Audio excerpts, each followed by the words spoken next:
Kahit personal na natanggap ang imbitasyon nitong Miyerkules, walang balak si Vice President Sara Duterte na pumunta sa pagdinig ng Kamara ukol sa confidential funds ng kanyang tanggapan. Saksi, si Marisol Abduraman.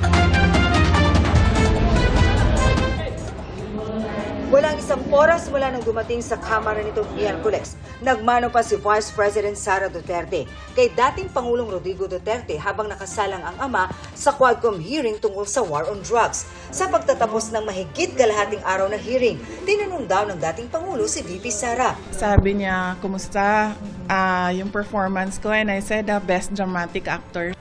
Hindi nagsalita sa pagdinig si VP Sara, pero ang masasabi niya ngayon sa itinakbo ng Quadcom hearing, hindi niya maunawaan ang rules na ginamit. They use inquiry and investigation interchangeably. So hindi mo alam if it's an inquiry, you're a research person. If it's an investigation, you're a witness or an accused.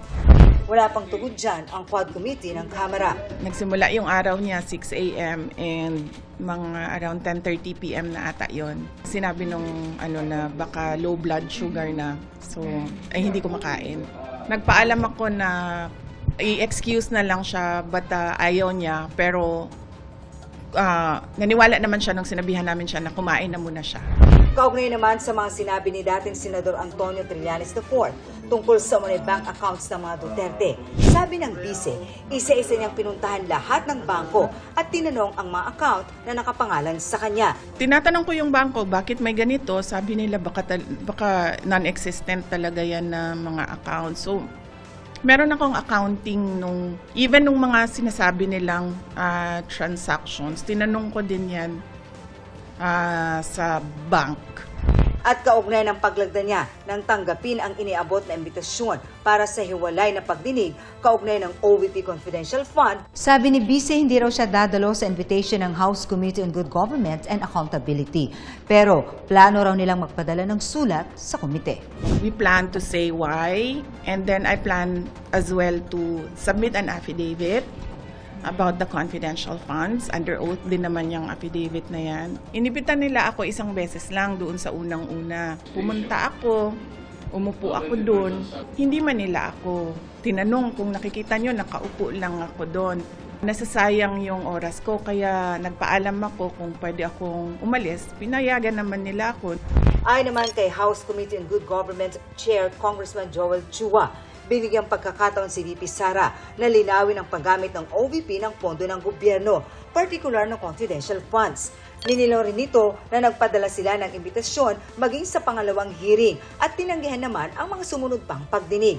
Pag-aaralan daw ng komite ang isusumiting affidavit ni VP Sara, pero mas gugustuhin daw nilang humarap siya ng personal. Para sa GMA Integrated News, Marisol Abduraman, ang inyong saksi. Nagpatupad na ng forced evacuation sa ilang bahagi ng Camarines Norte at Quezon Province bilang paghahanda sa bagyong Pepito. May mga banta kasi ng daluyong sa ilang lugar na malapit sa dagat. Saksi live, si Sandra Aguinaldo. Sandra? Yes, Pia, patuloy nga ang paghahanda ng Diet Local Government para sa pagdating ng bagyong Pepito. At kanina ay nagsagawa sila ng forced evacuation, kaya may mga pamilya dito, Pia, na sa evacuation centers na magpapalipas ng gabi.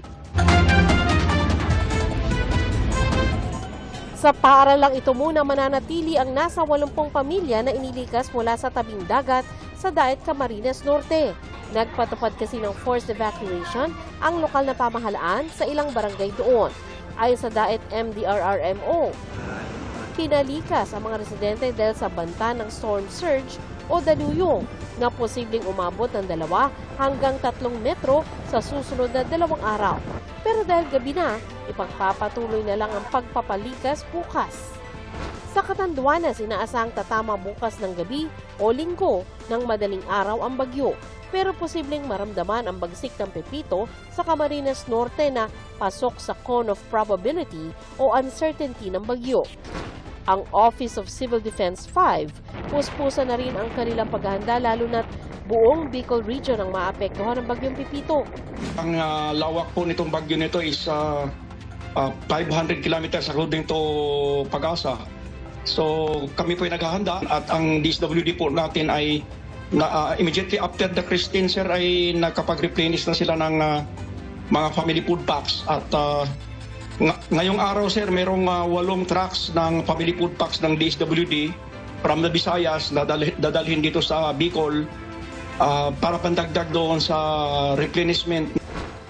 Pinapaalalahanan po na maging handa at mag-ingat sa paparating na bagyong Pepito. Nag-ikot naman para magpaalala ang Philippine Coast Guard sa mga nakatira malapit sa dagat sa Lucena City, Quezon, kaugnay sa parating na bagyong Pepito. Tulad sa barangay Dalahican kung saan sanay na raw sa malalakas na bagyo ang residente. Ang bahay namin dito nung una, na-wash out yan, dala sa dagat. Ang mga mangingisda, inahon na mula sa dagat ang kanilang mga bangka para hindi masira. Kanya-kanyang paghahanda na rin ang iba pang residente. Kung gamit ko sa amin, naka-ready na po kanina pang maga, tsaka itinas ko na rin po yung mga gamit namin na pwedeng pasukin ng baha. Ano gagawin mo sa pamilya mo niya? Yun nga po, iyan mo muna po doon sa akin ate. Papasama ko po muna doon sa Laguna. Handa na rin ang mga responder ng lalawigan, gayon din ang mga kagamitan sa mga evacuation center. Bilang pag-iingat, pinag-utos na ng gobernador ng Quezon sa mga Local Disaster Risk Reduction and Management Office na magsagawa ng preemptive at forced evacuation sa mga lugar na mataas ang banta ng baha, pagguho ng lupa at daluyong. At kung may mga residenteng di susunod sa pagpapalikas. Tinalaga na rin ang PNP at ang Army na tumulong sa pagsiguro ng forced evacuation sa ating mga kababayan na hindi susunod. Sa press briefing naman kanina sa NDRRMC, ipinag-utos din ng Pangulo ang dagliang paglikas ng mga tao mula sa mga lugar na may banta ng storm surge. It seems to be a significant one because if we're talking about 3 meters, that's almost 1 floor. So, kailangan talaga nating abisuhan ang mga LGUs. Sinabihan din ng Pangulo ang DILG na makipag-ugnayan sa mga lokal na pamahalaan bilang paghahanda sa epekto ng bagyo. Kailangan din daw na ma-deploy na ang mga emergency vehicle, heavy equipment, rubber boats at air assets ng gobyerno sa mga lugar na tatamaan ng bagyo. Pia, sariwa pa sa alaala ng mga residente dito yung bagyong nagdaan, yung Christine at maging yung Ulysses ng 2020. Kaya po, may mga kababayan tayo dito na talaga naghanda. No? Meron isang malaking grocery store dito kanina na nakita ko halos wala ng tinapay. At meron din po mga kusa na ring lumikas. Katunayan, Pia, ay punuan na pati yung mga hotel dito. Yan muna po ang pinakahuling ulat. Ako po si Sandra Aguinaldo, ang inyong saksi. Mga kapuso, mas lumawak pa ang mga lugar na apektado ng bagyong Pepito sa patuloy na paglapit nito sa bansa. Sa latest bulletin ng Pag-asa, huling namataan ng sentro ng bagyo, 465 kilometers sa silangan ng Giwan, Eastern Samar. Ayon sa Pag-asa, inaasahang maglalandfall ang bagyong Pepito sa Catanduanes bukas ng gabi o kaya sa linggo ng madaling araw.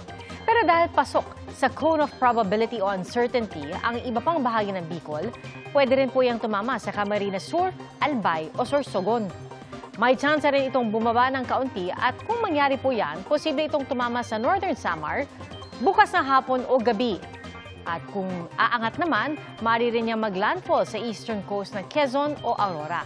At alinman sa mga ito ang matuloy, tatawid o dadaan ng bagyo malapit sa Bicol Region, Quezon, Central Luzon at Pangasinan ngayong weekend.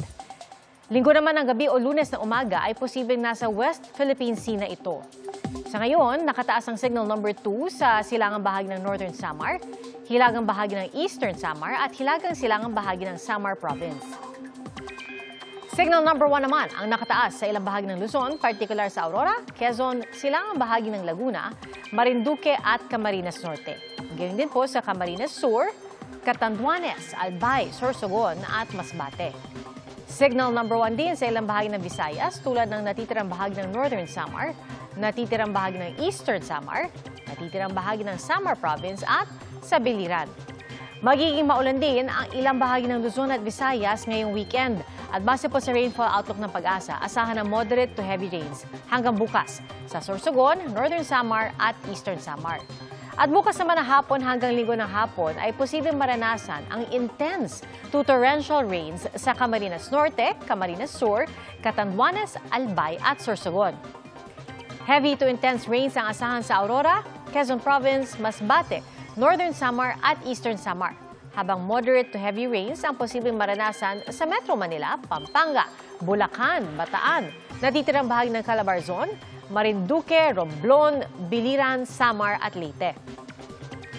Ang bagyong Ophel naman patuloy pa rin humihina at lumabas na sa Philippine Area of Responsibility kanina hapon. Pero kani-kanina lang po, sabi ng Pag-asa ay bumalik po yan sa loob ng PAR at huling namataan 235 kilometers west-northwest ng Itbayat, Batanes. 80,000 pasahero ang inaasang madaragdag sa kapasidad ng LRT-1 sa pagbubukas ng 5 bagong istasyon nito. Saksi, si Joseph Moro. Mas maginhawa at mas mabilis na biyahe patungong PTEX at airport. 5 bagong estasyon na madaragdag sa LRT Line 1 simula bukas. Ang Redemptor Station na malapit sa opisina ng Department of Foreign Affairs kung saan nag-a-apply ng passport. MIA Station na malapit sa Domestic Road at NAIA Terminal 2. PTEX Asia World Station kung saan may walkway para tumawid ng PTEX. Na sinundan ng Ninoy Aquino Avenue Station at Dr. Santos Station sa Parañaque. Ito yung 4th generation train set ng LRT at ito yung klase ng mga train na aandar doon sa LRT Phase 1 ng LRT Cavite Extension starting tomorrow. 45 pesos ang pamasahe mula Fernando Poe Jr. Station sa Quezon City hanggang Dr. Santos Station. 4:30 a.m. ang unang biyahe pag weekdays, 5 a.m. naman kapag weekends at holidays. Sa Dr. Santos, 10 p.m. ang last trip kapag weekday at 9:30 p.m. kapag weekend. Sa FBJ Station, 10:15 p.m. kapag weekday at 9:45 p.m. kapag weekend. Especially during the Christmas season, as you mentioned, sigurado mapapabilis yung mga biyahe nila. 3 pang istasyon na nakabinbin para sa LRT Line 1, isa sa Las Piñas at 2 sa Cavite dahil sa issue ng right-of-way. Pero pagtitiyak ng LRMC at DOTR, tatapusin ang proyekto.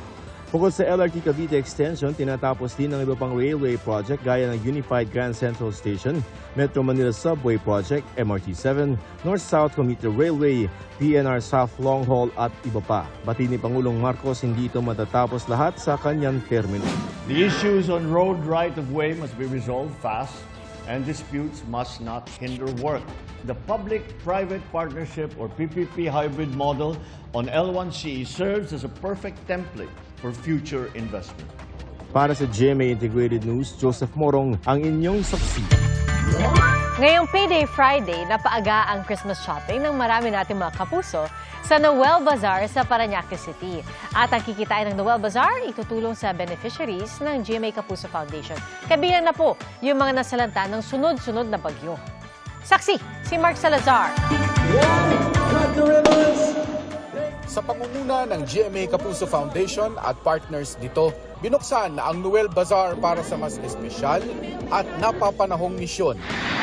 Ang sunod-sunod na bagyo ay nag-iwan at mag-iiwan ng napakaraming nasalanta na mga ngailangan ng tulong. At ang bawat pinagbentahan sa Noel Bazaar ay mapupunta sa beneficiaries ng Kapuso Foundation.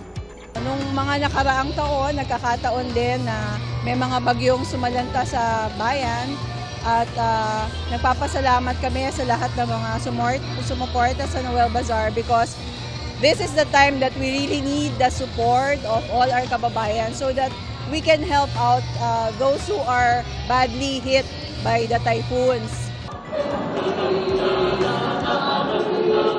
Napakarami pong gift ideas sa Noel Bazaar mula sa mga accessories, apparel for all ages, mga gamit pang bahay o kusina, mga maleta nga meron. Mas mainam na yung maaga kaysa late. Gaano kahaba ang iyong gift list? Ay, marami. Yes. Marami kasi marami tayong tinutulungan. Yes, family. Yes. Pati sa church. Yung gift, wala namang price yan eh. Actually, it should come from the heart, kumbaga. Pero siguro kung tatanungin sa presyo, siguro dapat meron kang at least 5,000. Kailangan nagagamit nila sa pang-araw-araw nila. Siguro po i-base po natin sa personality niya. Kung i-base natin siya sa personality, mas mahanap natin yung tamang gift para sa kanya. Para sa GMA Integrated News, ako si Mark Salazar, ang inyong saksi.